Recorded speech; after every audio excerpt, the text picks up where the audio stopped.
Good evening, folks. It's 6 o'clock, so we'll make a start. Welcome to the Finance and Personnel Committee meeting on Tuesday, the 23rd of January at 6 o'clock. Do we have any declarations of any disclosable pecuniary interests, please? No. None. 596. I know we have some apologies for absence, Karen. Apologies have been received from councillors Blackburn and Jefferson. Thank you very much. Everybody else is here, so we'll make a start. 597. Minutes of the Finance and Personnel Committee meeting held on the 19th of December. They are in your pack. Are you happy that they're a true record? Yes, I'm seeing some nods. Approved. Thank you very much. Item 598, our usual item, the approval of payments. These have been circulated in advance, and our job is to approve the payments if you are happy to do so. Anything of note with the payments, Alan? Nothing exciting? No. No secret Christmas presents? I'm still sitting here. No. Just the usual list then, folks. Are you happy to approve the payments? Yes? Yeah. I'm not sure what we'd do if you said no, but we are, so that's good. 599 personnel report. Again, this is our usual list of particularly training to note. Always good to see staff and councillors attending a number of training courses, which is really encouraging. Are you getting I think it's mainly NALC that send out the emails listing upcoming training? I haven't seen any for a while. I haven't either. Okay. But I do receive them. Okay. Yeah, it'd be good if we make sure sort of book up the next lot, if you know what I mean. There are some additional training courses that staff have been booked on, but unfortunately that listing only came through after I finalised it. Right. Okay. So we've done first day training we've been focusing on the venue. So our first day training for venue staff, and there's some other training that's to do with statutory compliance and assisting the venues. Yeah. Good. And the specific one there that I know a number of people has requested is the planning training. I'm really pleased to see we've made contact with Bracklin now about if they can deliver it or if they know somebody that can.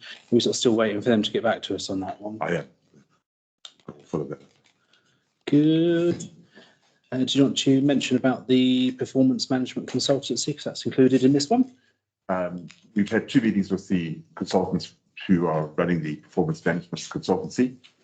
We had the first one where they did a scoping exercise. So they sat down with me. I think they left with tears in their eyes, but just set out some of the challenges that we have. The second meeting we had was over Teams. That was held on Thursday last week. The proposal has come through. I just haven't had a chance to look at it, but it really is a scoping exercise. We just got to go through and make sure that the priorities are in the right areas, and then we'll start. We've set up a kind of weekly feedback session where they'll feedback to us, and then we'll be able to feed into this particular committee. I have asked them if they would give a report to this committee at the next meeting. I don't think they're available at the next meeting, but certainly the meeting after, they'll be able to give us a report and an update. So in March, we should be able to see what we've actually, some of the issues and some of the recommendations that they have. Do you need anything from us in terms of the committee or full council to progress things between now and March? Are you happy that you've got what you need and there can be progress over the next couple of months? I think the only thing that they'll be looking for is some strategic direction from the council. And I know, just interacting with you, Chair, that you have a document, and that document might be useful just to feed in. But I think it really is, once we've got a little bit of the corporate goals, that will be very useful. But we've really got a lot of work in terms of job descriptions and actually implementing a system of performance management, and that's really the priority areas. They had identified, for example, recruitment of the town clerk, but that's what I've indicated that needs to go straight to committee. You know, I'm stepping out and not having no involvement in that particular bit of work. Okay. And there's a section there on advertising for new positions, and obviously the budget was adopted last week. That gives some funding for new positions. Job descriptions will be finalised within a week so the recruitment process can start soon. presumably for a number of those positions, we have existing job descriptions. That's fairly easy to do that. What's your sort of estimated sort of timeline of once the job goes out? Are we talking 4 weeks? What's the normal? Once the job goes, I think we work in about 3 weeks, 3 to 4 weeks, and then we'll organise the interviews. So if I can make a recommendation or suggestion that we actually just pass the job descriptions through the amenities committee, which meets next week. Most of the 3 jobs that are initially being advertised relate to that particular committee's work. We'll put it through that committee, and then we'll go out and put them on our. We advertise our staff vacancy. Yeah. So we're looking 3 to 4 weeks. Advertise, going live. In most cases, a month's notice. The odds are they'll be starting beginning of April anyway, so that will tie in nicely with the budget. Good. Any other questions on any of those items in the personnel report? On training, I only ask because I've got training tomorrow and the day after, cemetery stuff. Is there a kind of limit? Because what I don't want to do is go, I need more training, and then sucking up all the budget. Is it just looked at and thought, well, that's reasonable or not reasonable? Is that how it works? I think what we've done previously is we've actually have set aside money in reserve specifically to cater for council training, because every 4 years when you get new councillors coming in and responsibilities change, there is a demand for that. So we did increase the budget for this year for training. We might exceed it, but we've also had a lot of staff changes and a lot of emphasis on staff training. But we will just use that reserve if need be. Okay. So go on training until you're told otherwise. I'd until you drop. Cemetery legal compliance. It wasn't. Oh, you lucky fit. Definitely do like. I mean, my view is that the more training that councillors or officers go on, the better. Yeah. As long as it's worthwhile training, and if you experience some particularly poor training, do feedback, because we want to make sure we're not putting people on the wrong courses and paying for them. Some of it is better than others. I went on one yesterday. Yesterday. Friday, I remember. It wasn't terribly good. What was your planning work that you went on? You said you wanted some more. Yeah. Didn't give you what you wanted. It was okay-ish. It was better than not having it, for sure. Really, I want to go on there and for them to tell me, this is what you can object to and this is what you can't object to. Yeah.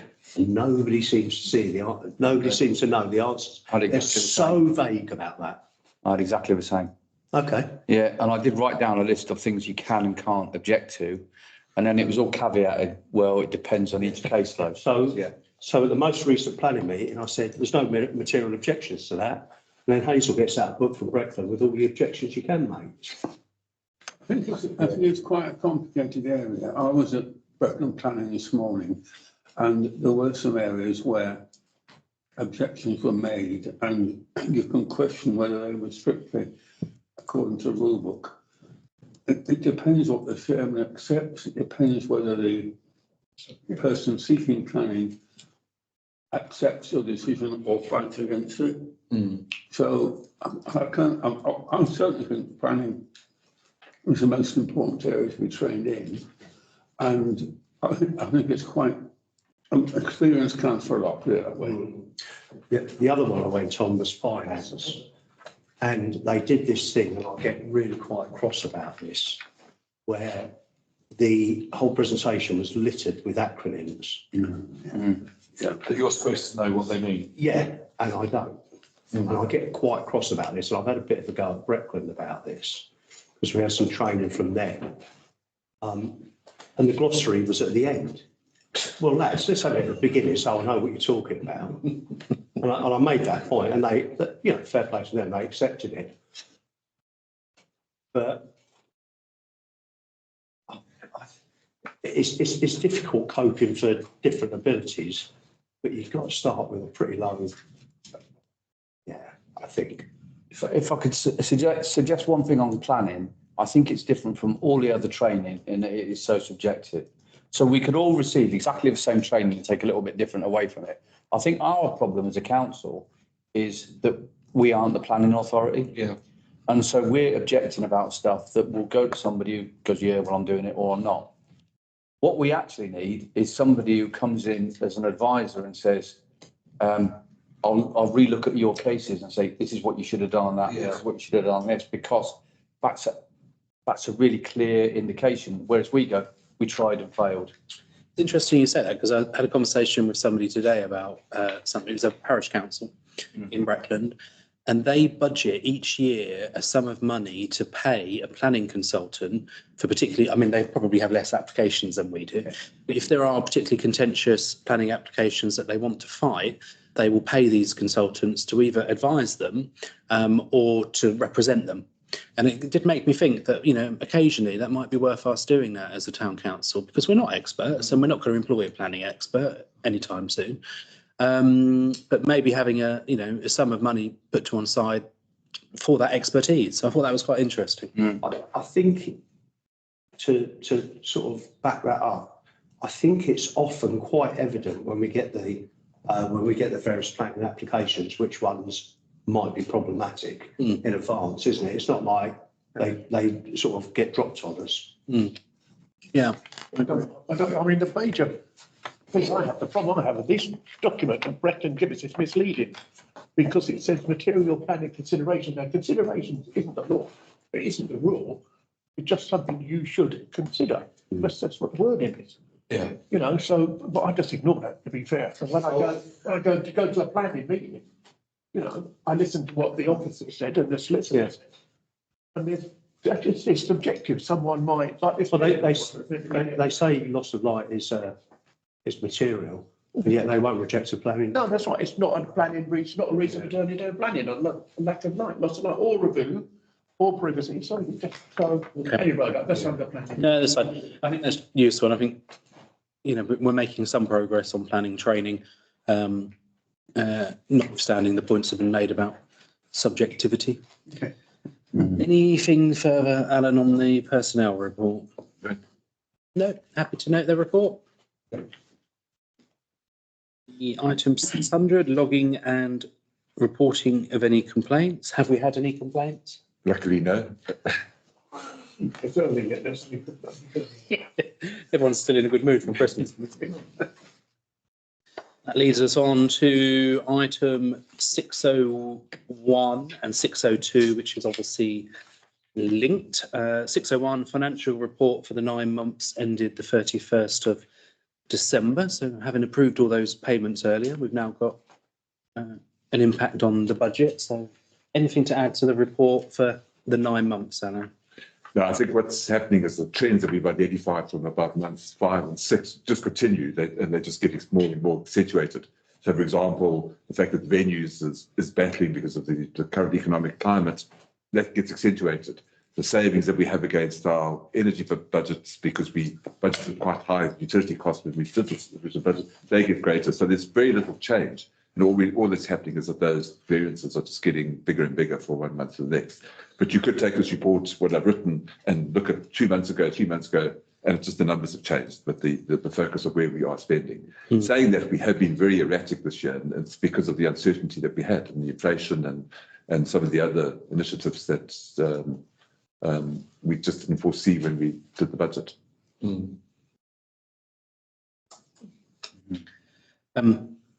I don't know if other members feel the same, but I always really appreciate the narrative on the front of the reports, because you can look at the spreadsheets for hours, but it's good to get an overview of the issues. You mentioned there the drop in income, which, you know, thank goodness we've got the other income, otherwise that would be quite significant. And you mentioned a figure there, the variance in income for venues and markets. I mean, the variance alone is £32,000, which is a huge variance. I mean, surely the council knew when it set the budget roughly what the anticipated income would be. You know, that's percentage-wise, I haven't done the maths, but it's quite a big percentage variance. We identified that as a risk when we did the budget. It was really a matter of just going back and saying, well, is this realistic? Because there was quite a significant increase. But I think the economic upturn You know, but like I said, November 2022 is very different to what it's now. And I think if you look at the hospitality industry in particular, you know, just all the trends have come up. It has collapsed. It hasn't just fallen. I think it's collapsed.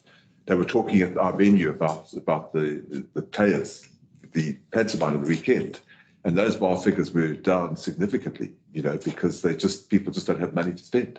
It's reflecting in everything we do in our hires. Our order book has come down for the first time in a little while. So I think it is quite worrying that the hospitality side of the economy is going through a tough time. Okay, so in the original budget, we thought we would have bar takings of £42,000, and the revised budget is £30,000, £12,000 less. And then the budget for bar purchases, which I assume is stuff to sell behind the bar, the original budget was £21,000, and the revised budget is just short of £19,000. So we've got 12 grand less income, but only 2 grand less expenditure on purchases. We still seem to be buying quite a lot for the bar, but we're not selling it behind the bar. I think the challenge is around margin. Is there's a price sensitivity, and I think we have to go back and look at how do we price, what are we selling first of all, because certain things I don't think we're making, the margin is not good enough. You know, I hate to drop brands in, but for example, if you sell a Copperberg, it's a very expensive product, and to sell it at a good margin is quite difficult. So in my opinion, we shouldn't be selling it. We shouldn't be buying it, and we shouldn't be selling it because that has it. So if I look back in the years that I've been involved in the council, our margin used to be over 50%. It's now fallen down to 39%, and that figure is based on a stock take that we did. So it's not estimated figures. Our stock levels are high and remain very high, and I think that we need to reduce that. So there's a lot of work that has to be done on this to kind of look at some of the key statistics, because we have to be very careful. You know, our wastage is higher because we're not selling as much. So it's just a wind. Ooh, Doris. Okay, cool. As chair of venues, Terry, is that something that you are keen to look at from a committee point of view? I mean, the sort of profitability aspect is quite important, isn't it? I agree, and Alan very kindly has taken this up on my behalf and is going to make sure that we're presented with those figures at forthcoming Venues and Commons meetings. So I think it's important. That's a very positive thing for me. Thank you, Alan. Yeah, I just think the variances, I mean, certainly at Breckland and Norfolk level, we only really look at the percentages, not the actual amounts, because obviously they vary. But if you looked at the percentage difference there, you know, income's gone down massively, but the expenditure hasn't. So It's just to be someone's drinking profits. It doesn't. It doesn't. I didn't say that, all right? Party at the Guild. So I think having been there on Saturday at the bar, it isn't just about the profit margins, it's about the availability. So things like, if you've got no bitter, there's no bitter on at all. One of the lagers was so difficult to pour, it was taking ages. So the queues are going back. It's an ergonomically bad bar to work behind anyway, because you've got a massive pillar in the middle. You know, it's not great. So for the staff, it's not a good place to be anyway. But that kind of thing doesn't help when you've got short interval periods for people to get a drink in. And also there was no opportunity for pre-order drinks, so they could be waited. So that kind of thing would put your bar profits up. It's about... I think, I don't want to speak for that. I think they had an analysis this morning, or yesterday morning, and they worked up some of the challenges. People were coming in too late, so therefore they couldn't do the bar. Yeah. But the other thing is that the bar is actually not properly equipped. So we have got a contract with one of the big brewers who are coming in. We sign an agreement for a certain period of time. And they're coming in putting proper refrigeration in, because we don't have that even. And that will make a big difference. You know, I helped serve in the bar in June last year. It was one of those boiling hot days. You know, if you want to know beer wastage, it was, you know, it was foam that much of beer at the bottom. So we've addressed that problem, and hopefully that will help our yields. But we just have to start measuring it, and I think that's really where the next challenge is. What is our yield on a barrel of beer? Are we getting, you know, so-called 88 pints, or are we getting 60 pints? Yeah. And that's the big difference. Yeah. Yeah, I assume it was the Panto you went to. It was. Yes, it was. Yes, it was. You are on form. It's partly the reason why I'm probing this aspect, because somebody messaged me after they went on Friday night and said that they were really disappointed that when they arrived for the panto as a ticket holder, the bar wasn't open to get a drink before they could sit down. They could only get a drink in the middle. No. I don't know if it opened late or. It was open before on the Saturday. And the Friday, the wife had a glass of wine and I had a Deja orange, and we was there 4%. The bar was open. I think it's just one of those condition things. It's difficult behind the bar, and also because it's a panto, you've added sweets and chocolates for the kids. So there's some people queuing for that. Some people, you know, it's just a bit difficult, and they're on a bad start with having no bitter and a lager. It's just difficult to pour. So that I felt for them. Is it worth looking at the viability of an app so you can order for the interval? It depends on the function. I wouldn't have a clue on how much those things cost, or how easy they are to install. I mean, there is Wi-Fi there, so it shouldn't. With a panto or anything like that, you sell booze at the start and in the middle. You're really capped on how much. So you've got to get it all ready, and you go to the West End. So the point is, ordering. If you can maximise that. Oh no, I agree, Chris. I was asked, and I bought the drink, if I want to order drinks for the interval. I had a lady, small lady behind the counter. I mean, I think the issue is that, as someone said, that bar is not right. It's not big enough. The lady who was taking them, if you pay by card, she had to go around the other side to get the card. Did you get that? You know, so theoretically, that needs refurbishing to make it more easy for people to get to. And the queues were all the way up. But again, an app would sort a lot of that out, wouldn't it? I would think. I had no complaints with the service. The one thing I did notice, though, that lots of people were drinking coffee rather than alcohol. Yeah, depends on the demographic. You know. It was true, actually. Okay. Marginal coffee's even better than alcohol, isn't it? Well, not that it's free, but Oh, well, if it's free, I then. don't know, they're free a lot, but people are drinking coffee. Got no idea. No idea.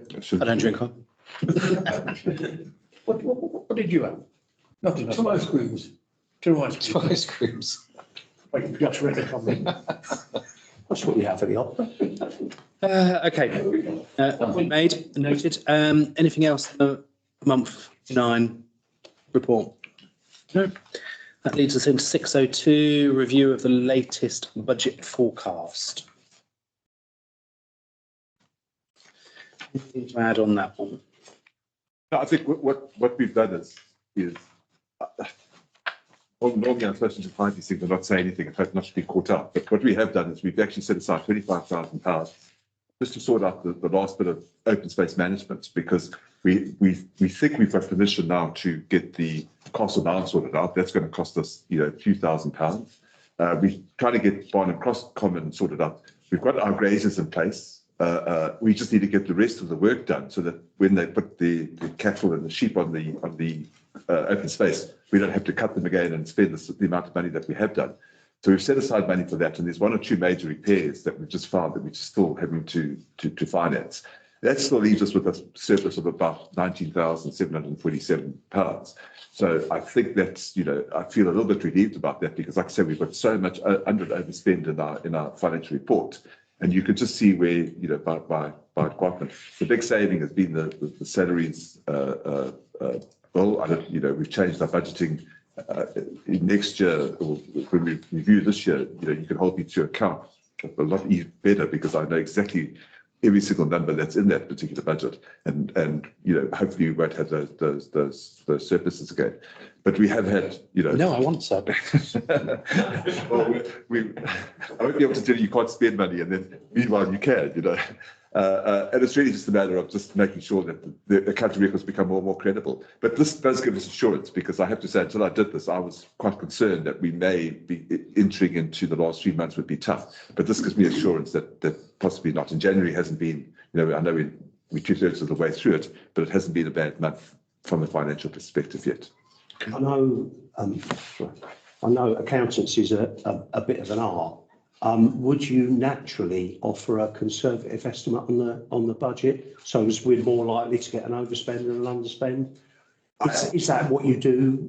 I would estimate that we're going to have an underspend, that we will have a surplus. I think it'll get, we provided for everything. We provided for the performance management consultancy. We provided for grazier's fees. We provided for all the costs that we're aware of. With the winds coming in and, something happens to St. Peter's, well, then we start crying. But barring a kind of natural disaster, I think this budget, the forecast is quite reliable. And I will update one again at the end of, once we've got the January figures in and the February figures in and the March figures, because we need to actually formalise all the under and overspends so that we are seen to be, compliant with our budget overall. Thank you. Okay. So the recommendation that's there, is that something you want us to vote on, or is that just a note? I think it's just a note at the moment. I think we're okay. If the committee's content that, with the assumptions that have been made and the figures that are there. Improved environment. Yeah, you can now. I mean, what it does is it gives us the ability to spend. So if you want to, thinking on my feet, it does give us authority to spend, because if we can spend within the forecast budget, then it means that the expenditure has been authorised. Okay. There is an agenda item going to full council, which will be asking for £25,000. Okay. So I would like to swap those two numbers around, because the additional maintenance work isn't costed at the moment. The 25 grand is just a figure. So the 19 will give you a set amount. And on that basis, I'm happy to propose it, if you're happy with that. Sorry, could you just say that again? Because It's a bit confusing. So there will be a proposal going to full council at the end of January, asking for £25,000 to be spent on something called participatory budgeting, if you want to look it up. Which is essentially a grant fund to support local community groups. Right. So on that basis, I'd like to swap the amounts around, allocating the 19,000 for the backlog in maintenance and the 25,000 to be left as a surplus.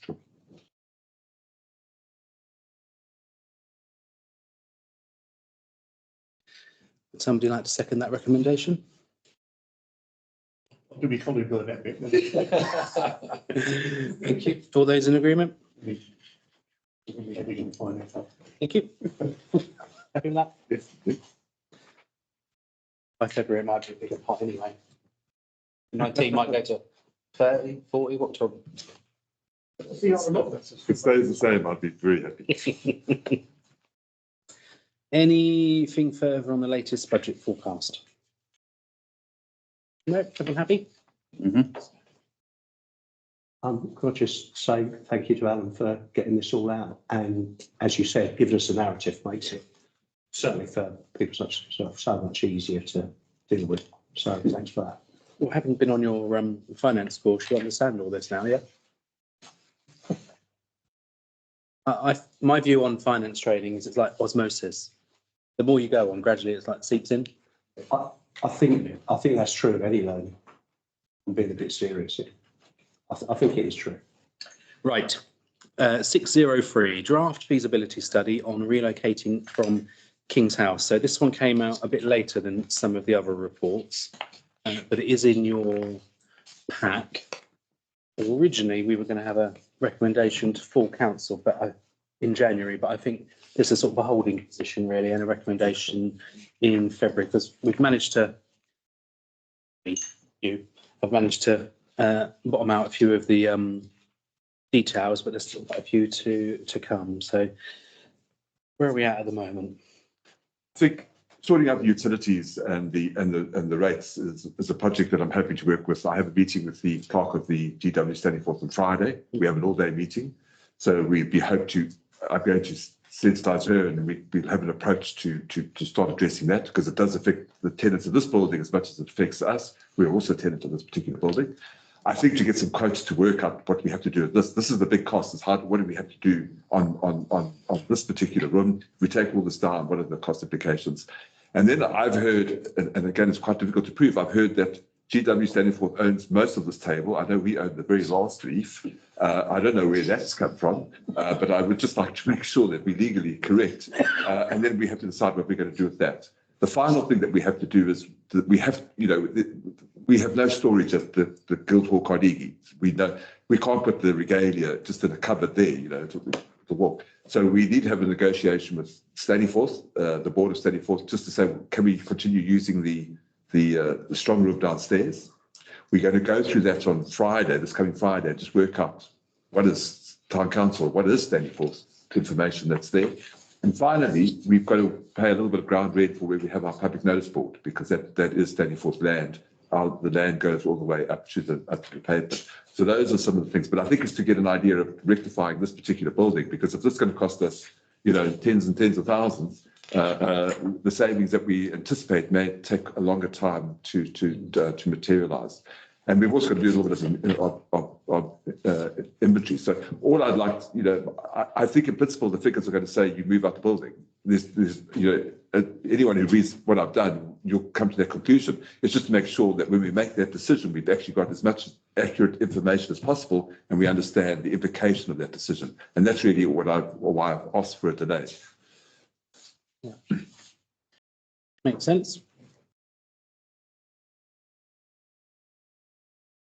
I mean, very interesting. I went through the bookings just to see what the opportunity cost would have been for loss of bookings, and it actually came up at zero. On a Tuesday night, we do not have fixed bookings. And I used the previous from January to April because that was, because the scaffolding came up thereafter, so it'd be unfair to use that as comparison. It was interesting that we came close to one meeting, finished at 6 o'clock, and full council would start at 7 o'clock. But I don't think that that's a barrier enough to say that we can't use it. So I don't think the loss of income, there may be loss of income, but I don't think at the moment, based on the sample size that I've done, that it's going to be significant. Yeah. Any questions on that report? Mac? Yeah, so I mentioned this at full council. I think it's really useful that we've got figures for what it's costing us to leave here. What I'm concerned about is the other costs about relocation. So what are the costs that we're losing out at Carnegie, that end? Loss of revenue. Yeah. Just based on the sample I did, over a 4-month sample, it would be zero. We actually have no cash of bookings. So We've got nothing. I'm not saying it will be nothing, because someone could want to make a booking at the National Health Service. But I just took a period from January 2023 to April 2023, and there were no clashes with any of the meetings. Presumably we are losing money now because full council is in the Carnegie, and I happen to know the Carnegie's busy Monday to Friday normally, whereas the large court isn't. Yeah. So I think we upset some of our hirers by having full council in Carnegie. Just one hirer, but my feedback, and I said to be corrected, was that they were just finding any excuse to go somewhere else, and that provided them with the excuse. Okay. They were quite an unhappy hirer. Done it for them. Okay, do you see what I'm kind of saying? We're wrapping up all the costs in this. And so if I was standing on the outside, I go, well, brilliant, we've worked that out. What's it actually costing us at the other end? Because the idea is eventually all this stuff goes into there and we do our business from there. What is that costing at that end? So it's almost like, without it being transparent to what's happening at the other end, it looks like a fait accompli a little bit. Yeah. And that's why I think it's really helpful. It's laid out, and Alan's, put to be confirmed. He hasn't made assumptions. It's actually being worked out. Yeah, It's really useful. The bit that jumped out at me, probably because it's the first bullet point, and it talks about business rates and utility charges incurred by the council for using the council chamber. We've been paying as a town council rates related that should have been paid by Stanleyforth all the way back to 2019 or before. 2019. Do you have a sort of, and I know you're doing a lot of work, rates generally. It's about £10,000 Okay. per annum, so it's quite a substantial amount of money. So that's money from Stanleyforth to the town council. There will be money going back from the town council to Stanleyforth. Participatory budget. But there is money going back because we will owe money for utilities. Yeah. We haven't charged utilities. We will have the small business, the shared corridor costs. we haven't been able to do any of those calculations for quite a while because our utility bills have been so erratic. I mean, on electricity, 1 month £4,000, the next one a credit of £3,000. We can't, you can't use that as a basis, and that's why we need to sit down with the clerk. You know, we were trying to get our property agents involved, but it was such a mess. I couldn't, you know, I would have just handed a mess to them and then blame them, you know, forever and ever. I think the fact that we're sorting it out and get it sorted out, and then there's a basis to hand it over to someone to manage. So, yeah, so both parties owe each other money in effect, and somewhere in the middle, we'll find out in the wash. Who's better off? Actually, yeah, who's done better out of the deal kind of thing. But I think the other thing the other opportunity that we've lost is that if you look across the road, across the hallway, you know, we've got tenants there. We've been paying the business rates for those tenants, you know. So what we can claim that back, and they would qualify for small business rates relief. So that would come out the bill in totality. So we'll get that money back from Breckland, not necessarily from GW Stanleyford. Okay. So we'll have a little bit of a saving there. But we need to go talk to them because, you know, I've got to say, I've been the finance officer for the last 4 years and, you know, this has happened all on my watch. So there's a little bit of embarrassment, but we just have to swallow the bullet and go swallow our pride. I think so long as it doesn't cost them anything, they'll be a bit more amenable. Yeah, it won't, because technically they should have registered for business rates, you know. Sorry, Chris. Just one of my weird questions. When we go and we take all this done, those two things there, and this, do we have to pay to make it good? Yeah, the room. Yeah. Yes, and that needs to be built into the. Just part of the cost, yeah, which is tying in. So we have no idea how much it would be yet. No. At the moment, we just haven't brought anyone in, and that's why I've asked to defer the decision, because the more information we have, the better the decision is. You know, whether it changes the decision, I don't know, but at least that information is there and it will inform the decision. Okay, so the chairs belong to the council, don't they? I hope so. They don't. Belongs to a skip. So the table, you think, belongs to. Well, I know the last leaf we paid for it last year, so I know it's ours because. But someone had told me, and again, you know, you don't want to ignore what people tell you. You just want to actually verify it, because it was a former councillor that told me that it's only for purposes. Influence moved. Well, I'm sure Stanleyford can provide receipts to evidence their ownership. If not, Scott's rights. Yeah. Right. Anything further on feasibility study two? We made a commitment to have the previous mayors on display. An area in the large court that David Brooks is, they can go.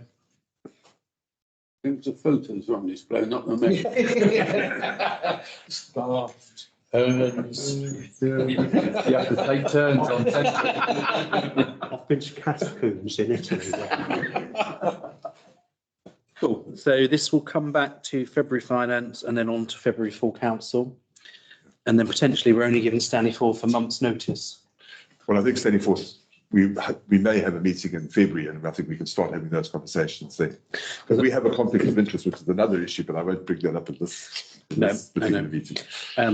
I desperately don't want the town council to leave Stanleyford in the lurch with an empty room and no rents. I think it's about being fair and honest, so hence why I raised that point. Right. Any other questions for anybody on King's House? Nope. 604, and this is kind of linked, the review of recent fire risk assessments. And that was the one with lots of lovely colours in your report. I think this is going to be a standard item for a while, isn't it, while we work our way through the action plan? We've tried to get 3 companies to come and do detailed quotes, because there's a significant amount of work that has to be done. We've had 2 companies successfully come and quote. I think one's had staff in the Carnegie and here for nearly 2 days. That's how significant the work is. Once we have that, we then have to do a prioritisation exercise and look at it. But we would actually prefer a 3rd quote, because that will just give us the assurance that we are getting value for money and we're spending money effectively. So we are racing around to get that. The 2 quotes have come in. I won't tell you what the figures are, because we shop knives. People might reach for one because they're significant amounts of money. We're just going to have to work out how we're going to fund that. What we have tried to do is just get the procedures right. We can't have loan working at the Carnegie, for example. So the instruction has gone out that we can't have someone sitting up in the upstairs office all by themselves. That's prohibited. So when one leaves, everyone leaves type thing. And there's some other processes. There's one or two that I was a little bit disappointed this morning to find out that we hadn't done, which is some housekeeping things. I've highlighted them in red, and I will personally take action for them in regard to, the cleaning room, some of the rooms, the actual still storing materials in rooms that we shouldn't be in. That has to stop, and it will. So some work has been done already downstairs, hasn't it? This particular building has its own fire risk assessment, and a lot of the stuff has been done for that. Just moving out the archive is the last thing that we have to do. So it says here there is significant work required to the Carnegie offices, in particular the walkway between the Carnegie and the Guildhall in terms of addressing fire safety risks. So that walkway has been there for a long while. Are these risks that have been identified because of changes in legislation or just not been picked up before? What's wrong with the walkway? I think it's a mixture of both. I think the new regulations, for example, they're not fire doors. So if there was a fire in one, you wouldn't be able to use it to cross over. The second thing is that we keep one of the doors locked. So there's a PIN code locked. So if someone was trying to escape, if they didn't have the PIN code, they wouldn't be able to do that. So we've got to provide for that. But I think some of the stuff has been previously identified. It just hasn't been actioned. And I think that's why we put, my first focus as acting type clerk has been these things have to be done, and we are going to do them, and we're going to monitor them and ensure that they're done. Yeah. And I appreciate the scrutiny that this committee is exercising over it, because it keeps me on my toes as well. So I do appreciate it. Sorry, the bit between the walkway, the fire door issue has been for a while now. Yeah, and there's no seals on the doors. Nothing has been done yet. Yeah. Because I picked it up. I remember.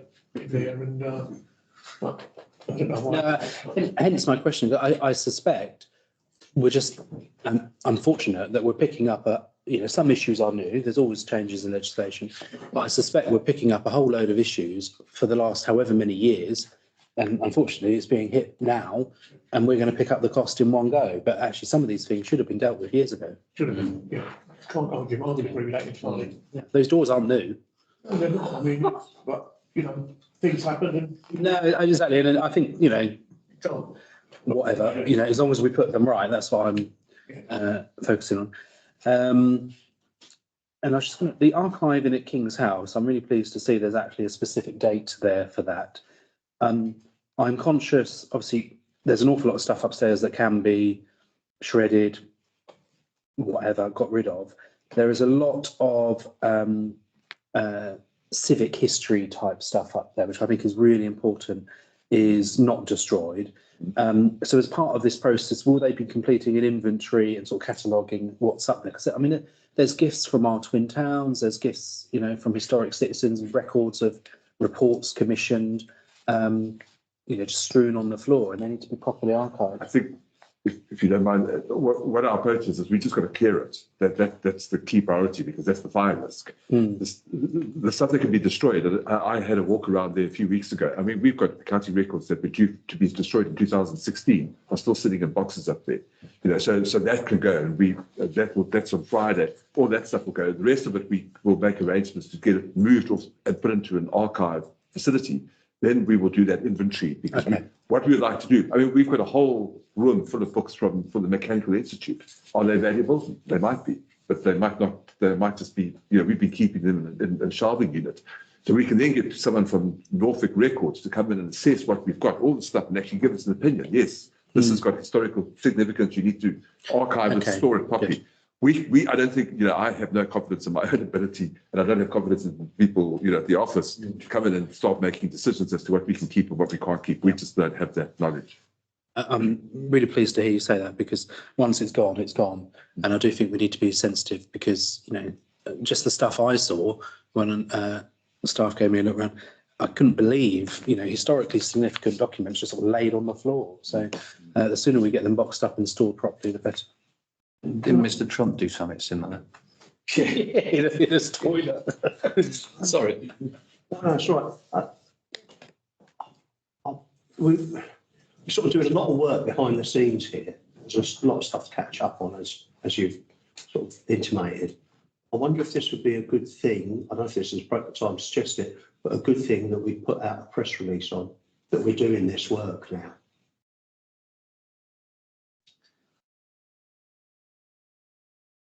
Personally, I would wait until we've done the work and we can detail some of the items. So the town council's completed an inventory, catalogued it, look at these, and pick out a few items that we've found. That makes a better story. I think it does. And I don't think there's much story in the fact that by Eck, we've got a load of junk upstairs and it's a fire risk. That's my concern.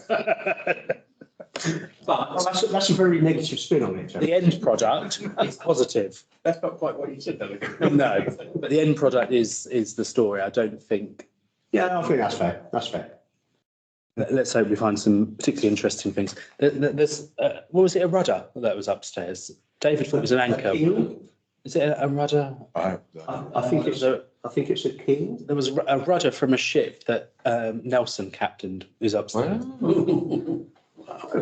David thought it was an anchor. Then when we had a look at it, it's a rudder. Yeah, it's huge. It would be, don't think so, but. Who knows? Right. It should be on display. Shouldn't it? Well, there's loads of stuff up there that should be on display. Yeah, I know, I've looked at it before, it's just too much to take in. Where's that footstool thing? That's from the Queen's coronation. Yeah. 1954, 52. 53. 50, half right. 52. 52. Yeah, it's down there in the corner. The Jubilee was in 2000. Yeah. I'm probably holding up a flip-chart paper. It was 1953, I phoned him in my mum's bar. Right, anyway, I'll I was 3-year-old. I digress. But right, anything further on fire risk assessments? Just one thing, being as everybody's now kind of located in the Carnegie, is that the priority? Because that's where people are working. That's where the big money is coming from. We just can't go and do it. We have to get cuts. And we also have to look at alternatives. For example, if you excuse me, one of some of the partitioning is not fireproof, but we don't have to replace it. We can actually treat it to make it fireproof. We've got to make sure that we're looking at all those type of alternatives. Otherwise, this council is going to have wonderful buildings, but no money to operate because, we could spend it quite easily. Yeah. So we're trying to and that's why we need more people to come in and start challenging some of the findings, not to say, well, you don't have a fire risk, but to say how best to address that fire risk. And that's really what we're trying to do. Okay, and it says here that likely to be funded from projects budget, have to be a full council decision. Will that be January full council? No, that's next week.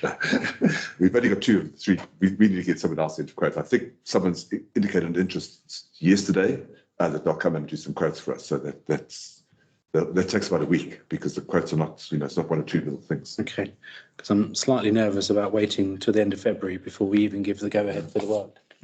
Well, some of the stuff that's within our spending power, we could actually do. It's just that some of the bigger stuff we won't be able to address. The amount of red on that chart for Carnegie is a lot. Yep. On risk. Been flagged before, just surprising, it wasn't done. So within the existing budgets around health and safety and property maintenance, which is not a lot. Yeah. I think we do have some budget in the budget budget for building maintenance, so we'd actually look to do that. But where it's not specified, we have to come back to council. Whether we do that special planning in February, but we have to, as an officer, I have to get that mandate. Yeah. So I think our view as a committee, and correct me if I'm wrong, would be that we are quite happy for you to use existing budgets as much as you possibly can to do what work you can. And if necessary, call a special council meeting when that third quote comes in rather than wait till the end of February.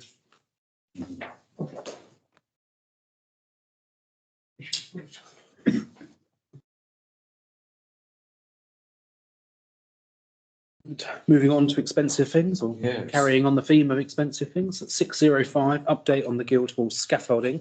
Now, this piece of paper is probably still hot from the printer. It's that hot off the press. The structural engineer and the heritage architect came in yesterday. They were supposed to go up and do some inspections with the cherry picker. That fell through because of the wind and everything else. That felt unsafe. They managed to do it today. I had a briefing meeting with myself and Nick had a briefing meeting with him at just right about lunchtime today.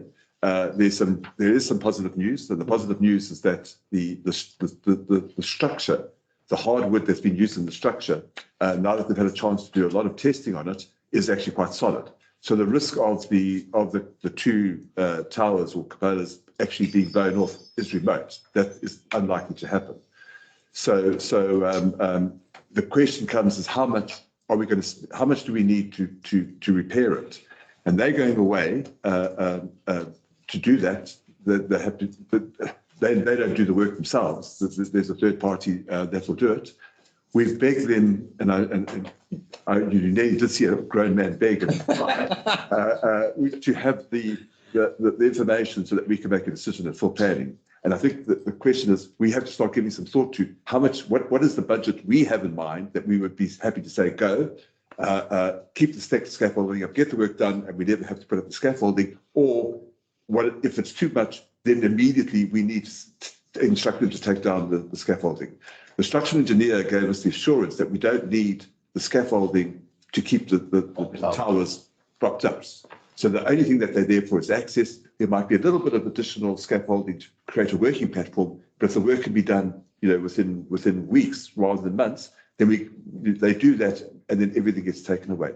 The other interesting thing is that the structural engineer really understands our predicament, the fact that we've lost use of the guild hall, and they are meeting with the scaffolders to see if they can come up with an alternative way where maybe they put props just in the four corners and get rid of all the internal scaffolding, because that's really what's the barriers to using the particular building.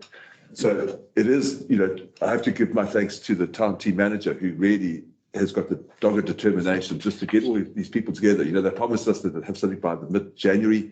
Unfortunately, we're dealing with people that are so difficult to get hold of and to plan. So he's done a fantastic job in doing that.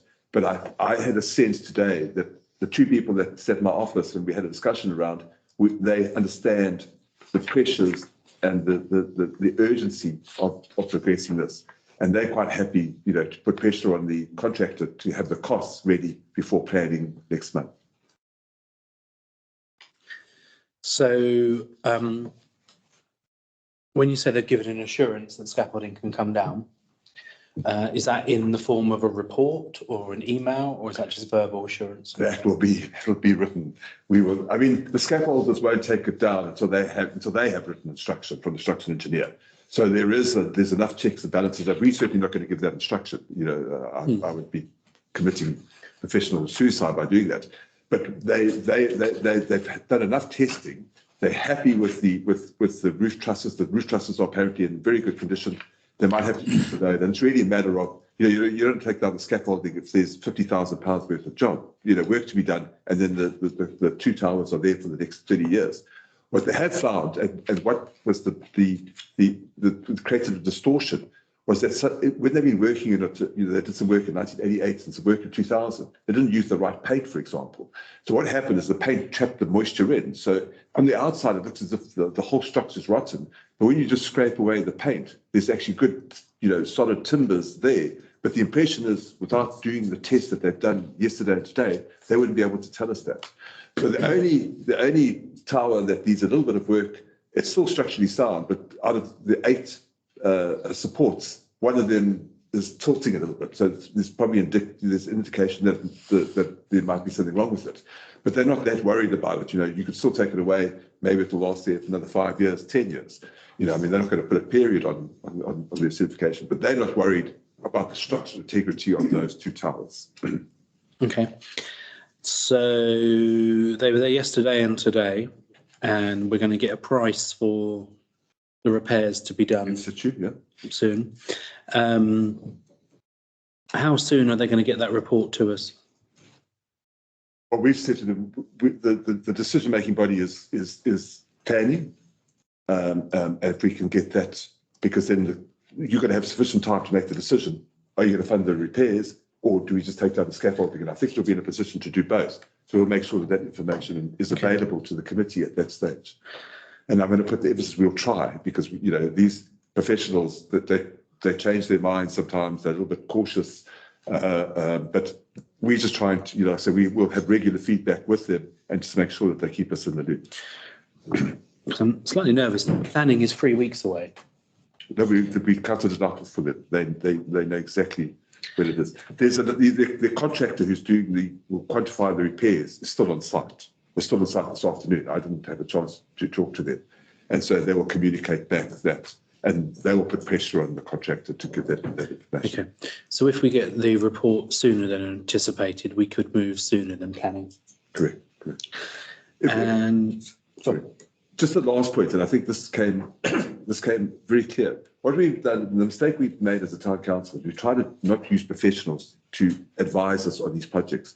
We've been trying to run this project in-house. What a disaster. I know hindsight is a perfect science.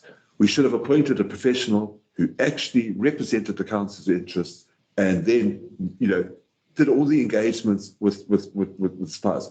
We've been trying to do it in-house and it just doesn't work. And I've been the deputy town clerk for a few years now. The projects that I've had to get involved in because we don't have a professional doing it on our behalf, it's frightening. I'm an accountant, I'm in terms that I didn't even know existed. But, we can't do it. We just don't have the skill set to do it.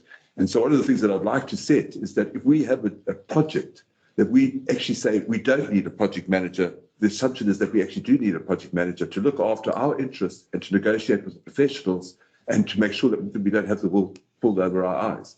And I'd like that to become a process, a procurement process, rather than us deciding it, because it is disastrous. I mean, they catered, why the scaffold is so expensive, they catered for the worst case scenario.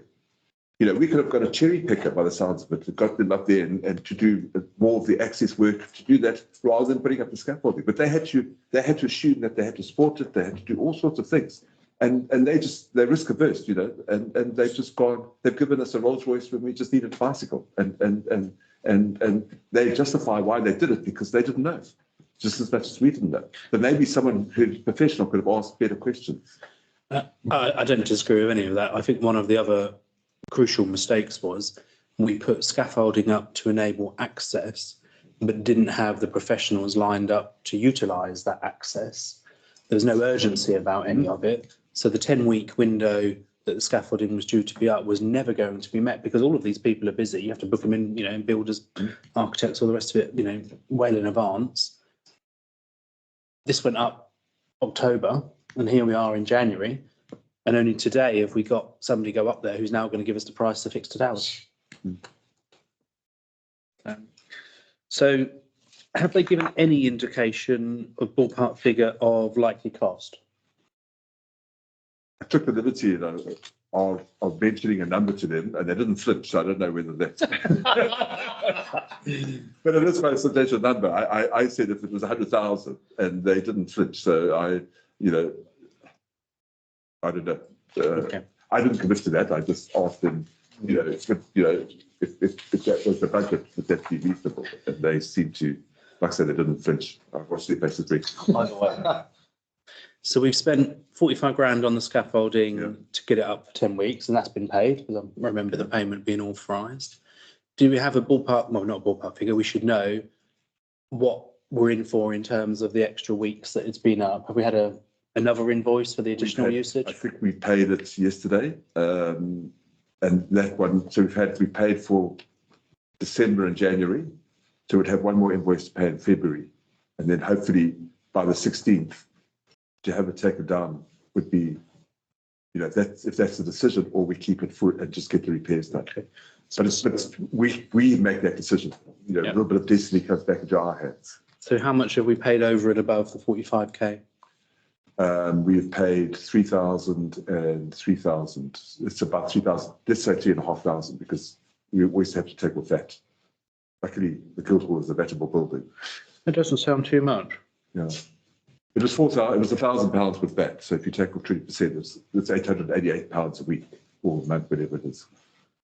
A week. But the 10-week period started middle of November. I think it started earlier. I have a feeling it was done in early October. I think it'd be useful to clarify what we're liable for at the moment over and above the 10 weeks. Yeah.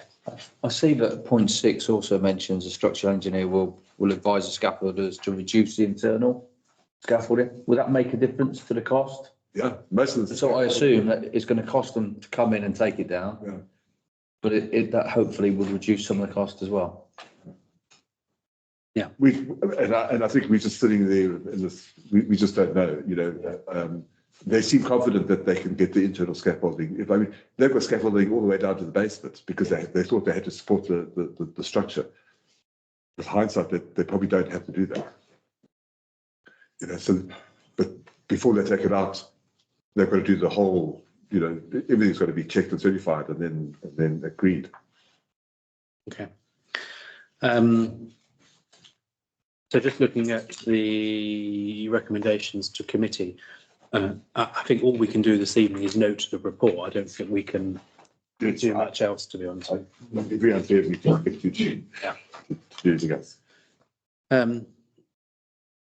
Note the report, but thank the town team manager and yourself, Alan, for the work that you've been doing. It's, you know, not been easy, and we look forward to the report as soon as we can get it, and then that will prompt a debate. Any other questions or comments, folks, on scaffolding? No? Probably depressed ourselves. Yeah.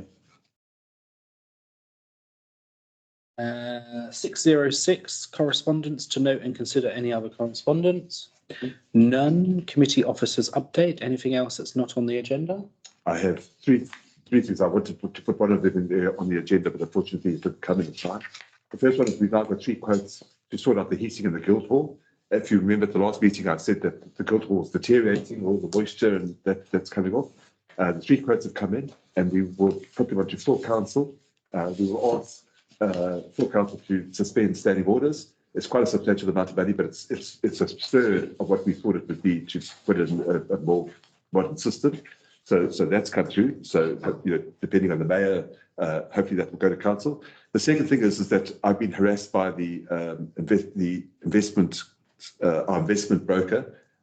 We had a meeting, I think it was in September. They've been really chasing me up. They sent an email today to say that they would be available before the February Finance Committee meeting. And if I could ask if we could set that aside as an investment committee, I will get the investment policy done before then, and they will then come and give us an update on our risk profiles, and we can actually formalise it. So it'll be a working meeting of actually saying this is what we would like, rather than, you know, I can work with our broker to get that prepared. And then the third thing is, so you want to stop there? Or? No, the only suggestion I would make is I think it would be useful to tie in a Stanleyforth meeting before the finance meeting, so that the broker could do a report to the Stanleyforth Trust, because those board members haven't had a briefing about investments since they've become board members, and that was nearly a year ago. And I think that's quite important for Stanleyforth, not for tonight, but if the brokers are coming in, then I think we need to do that. Sorry. That's pretty good. And then the third thing is, I think I came to this committee, I couldn't remember planning with this committee about microphones for going forward. There's 2 options. One is that we can have conferencing type microphones. We have identified them. They could be delivered, and they within the budget that we set. The other option, which is a lot lower, is to have lapel microphones and a battery pack. And I just wanted to ask the councillors what you would prefer. Would you prefer a more conventional conferencing style microphone that would be around the desk? You would press the button and speak. If the mayor didn't want, or the chairman of the meeting didn't want to hear you, they could block you out. And that's... This is in terms of reinforcing the sound so that the public can hear the meeting. And the councillors can hear themselves. Suggest lapel mics would probably not be practical, because everybody would hear everybody's mumblings and moanings, Coughs, asides and coughs. They'd be always on. Okay, would echo that. The other thing is as well, sorry, that wasn't a part. no, sorry. Hopefully there'll be no echo. Oh, no, it's okay. the conferencing type, so that would be the sort we use at Breckland, I assume.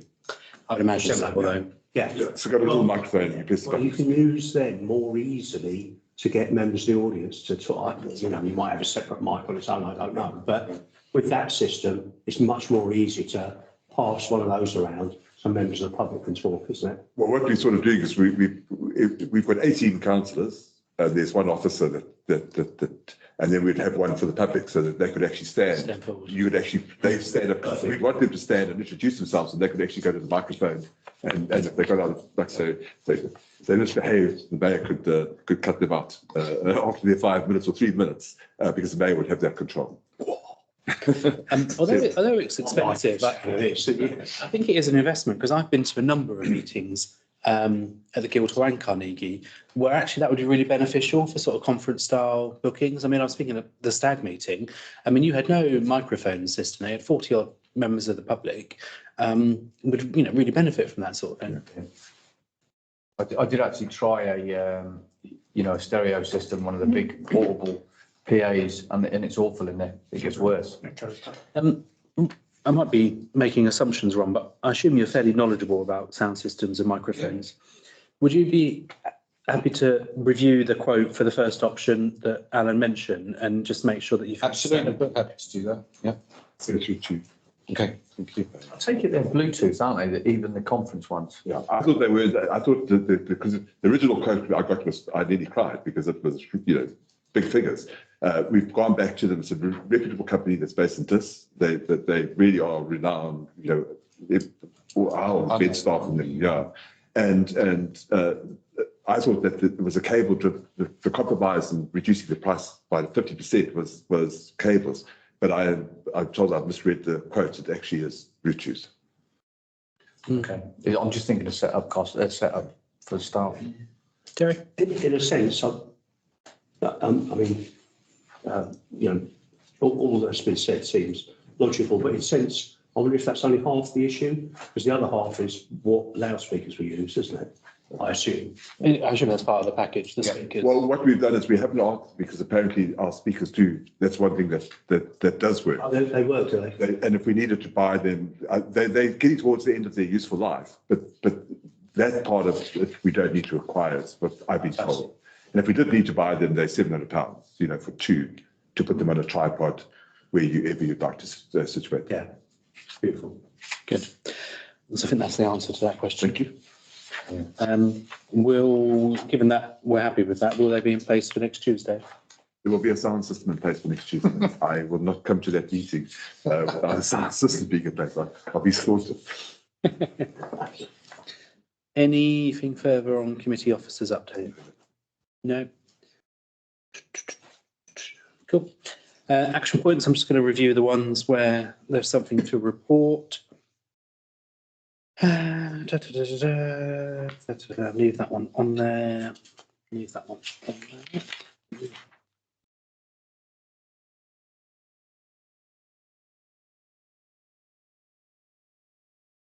The roles and responsibilities document to be updated in a future meeting. Can you remember what that one was?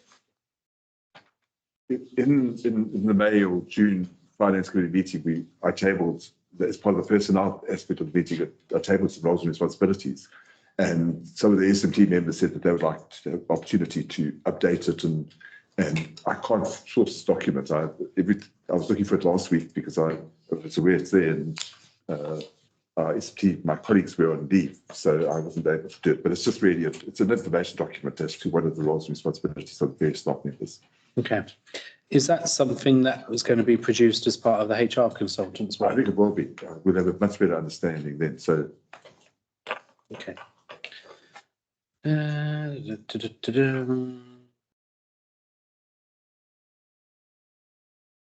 Committee officers to prepare a draft action plan to be ready for the December 23 Finance and Personnel Committee meeting. That one could come off 46523.